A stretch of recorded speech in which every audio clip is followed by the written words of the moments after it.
we're in D.C., and remember I told you about Wendell Potter, who I met in Chicago when I was speaking at the CUSP conference? He's the whistleblower who used to be the head of communications for Cigna, and he wrote the book Deadly Spin, which is a big inspiration for a lot of the pharmaceutical or big pharma research work that I've done that we've discussed on the show. You remember the guy?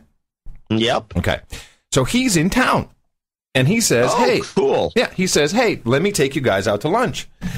And, nice. Yeah, no, very nice. And, Wendell's, I think he just turned 61. He used to be a reporter in D.C. a long time ago, and then he became the head of corporate communications. Then he blew the whistle on Cigna, wrote this book about, basically, he calls it the sickness industry instead of the health industry, and they just want to make you, keep you coming back for treatment and be sick and not actually cure you.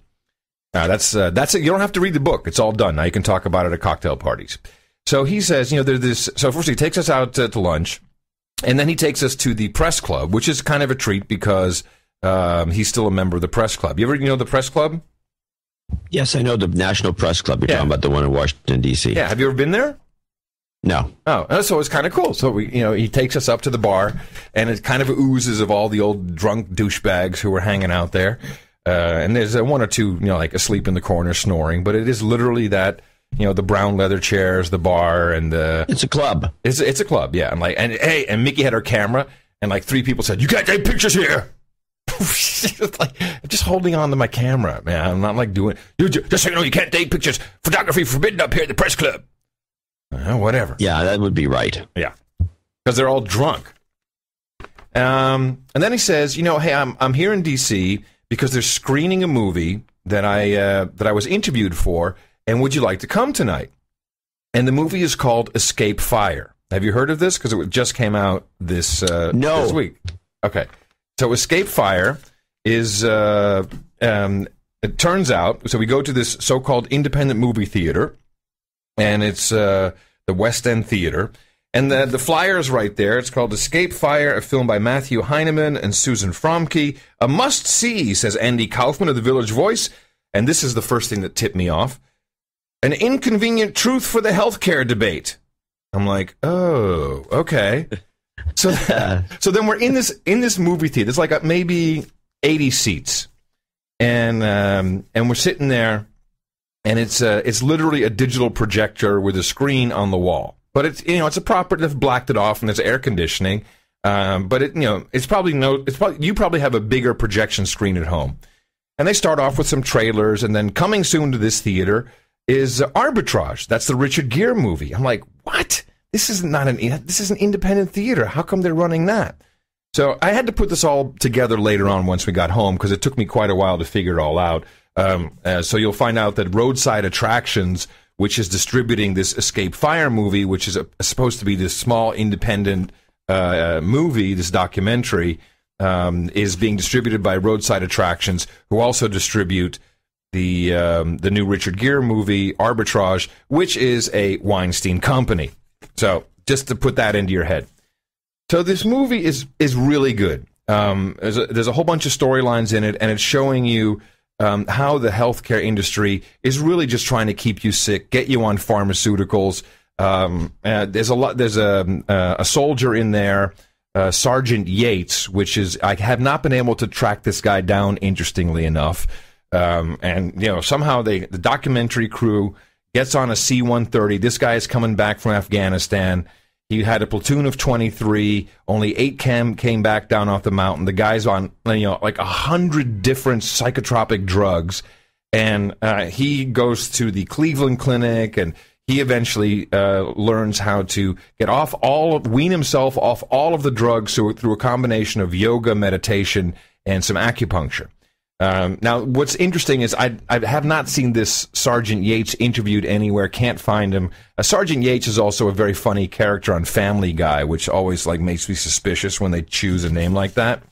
So there's just a lot of good things, but the movie doesn't really go anywhere. It felt like it was misedited, and the whole idea of the title "Escape Fire," as it starts off and says, when forest fires. When they first discover you could create an escape fire by lighting a fire to protect yourself so you can get away, that was a revolution in in firefighting, we need the same thing in healthcare. We need to light some fires to change the healthcare industry. And, they actually even showed Obama sitting there with some of the insurance companies. But by the way, I'm going to interrupt. Yeah. Sergeant Yates is not on Family Guy. He's on South Park. Oh, so I'm sorry, South Park. Thank you. Even better. Even funnier. So I can't find an interview with this guy, and he would be prime, of course, to interview. I've seen interviews with the filmmaker. So then, and I'm sitting next to these two women, and I can already feel an air of something. I don't know what it is. But then the movie ends, and then they do a Q&A. They do a Q&A with a couple people in the audience, and Wendell is one of them. And by the way, they didn't do Wendell any justice. They had, he talked about what he had done, but they really didn't. And I know his shtick by now. He has a whole bunch of solutions that he thinks is as a way to fix this.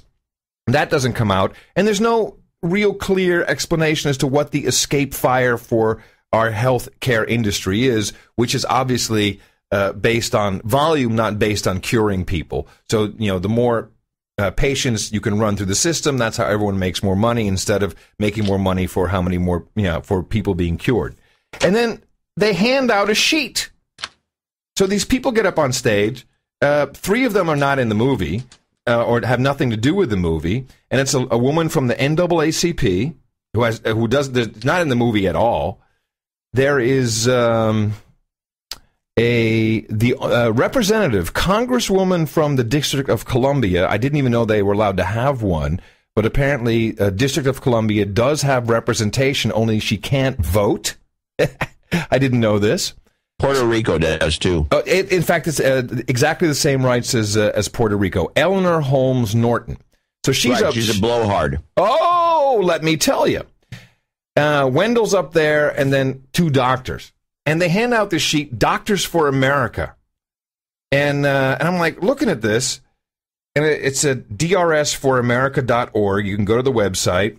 It's located at 1333 H Street Northwest, 10th floor in Washington, D.C. I'll do the work for you, John, because I've learned this from you. You Google that. That also happens to be the same floor where the Center for American Progress is located. There it is. Yeah. And this whole sheet is about the ACA. Are you familiar with the term ACA? No. It is the shorthand version. It stands for Affordable Care Act, i.e. the Affordable Health Care Act. And now I'm like, wait a minute. And then, there's people are asking really good questions, and they're answering it all the same way.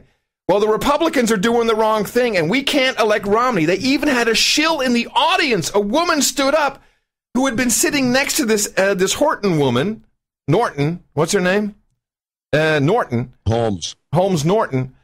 She'd been sitting next to her the whole movie. She stands up. Whoa. Did you think that on the debate that Governor Romney was insane?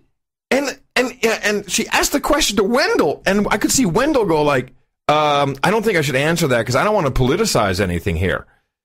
And so the whole movie has been hijacked into a propaganda to essentially saying, hey, the Affordable Care Act ain't great, but we cannot have the Republicans win and Romney win.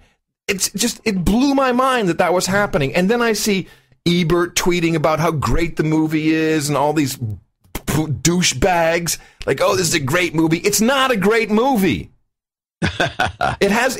I would love to speak to the maker of the movie. I believe they even edited the movie so that because there is some good stuff in it. The true outcome is not in there. And I just so you know these douchebags and who we're talking about. I did some research on Eleanor Holmes Norton, and I tried to find the original audio. I couldn't. I found an NPR report, the beginning of an NPR report from March 30th this year. Just listen to what a douchebag this is.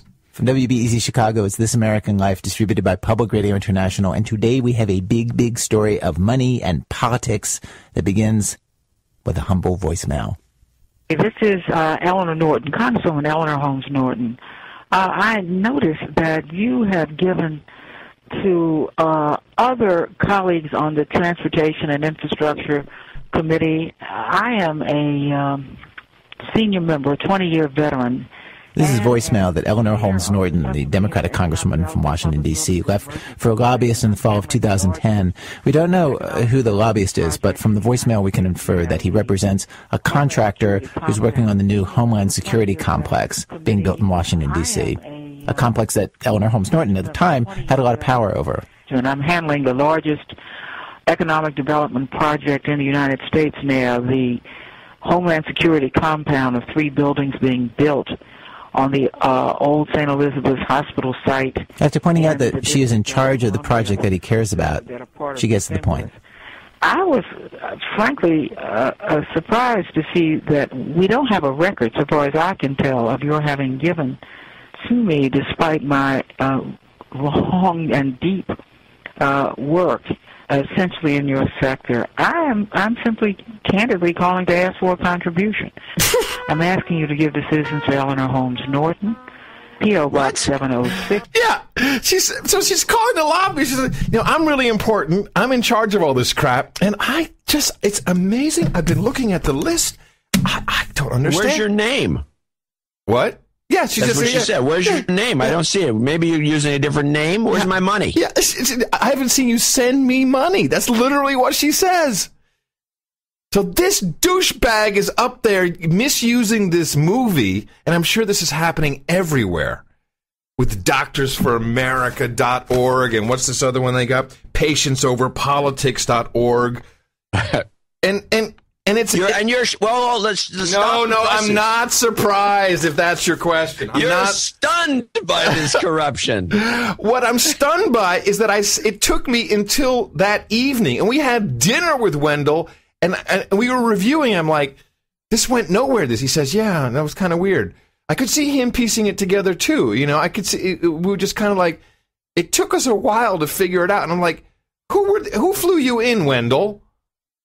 He said, because like, what documentary can just fly people in to D.C. and put them up for a couple days? And he's like, who flew him in? What? Who flew him in? Oh, the what's it called? The Center for American Progress. I didn't know this until after I'd done all the research, and I asked. I'm like, okay, well, wow. Duh.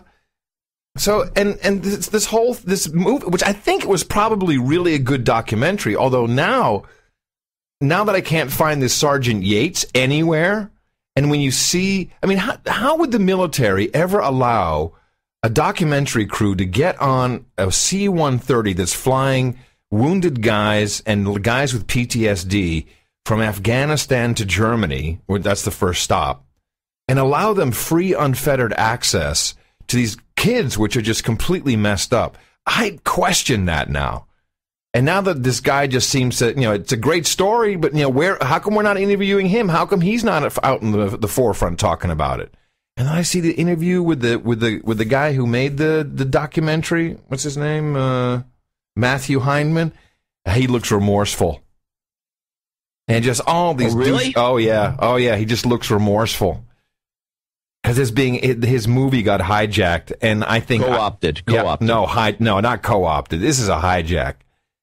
So anyway, go see the movie, and tell me if there's flyers or anything else that's being handed out when you see it. That's what I'd like to know.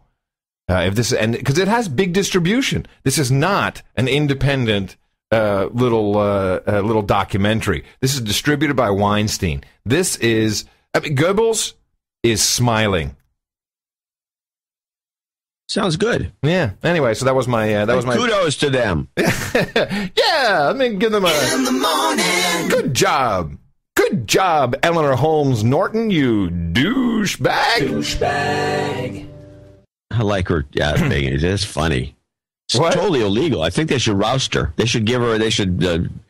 She's horrible, that woman. I've heard her talk way too often on C-SPAN, and it's just like, she's man. just a horrible person. Yeah, she also... Well, you know what? So I think Breitbart... Remember him, the guy who got killed? Or who mysteriously died, I'm sorry, after drinking a glass of wine? So he was the one that got this voicemail.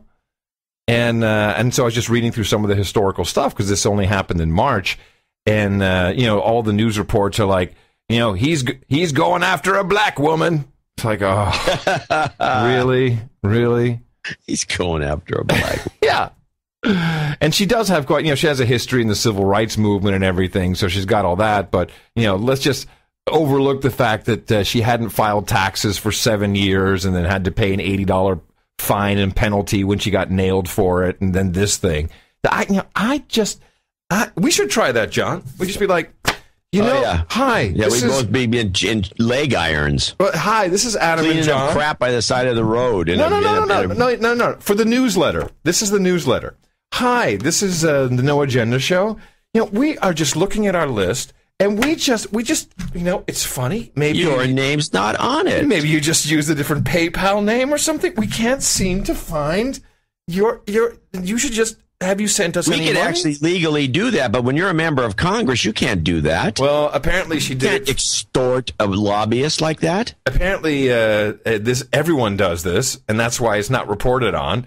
And she did it from a campaign cell phone, so it's okay.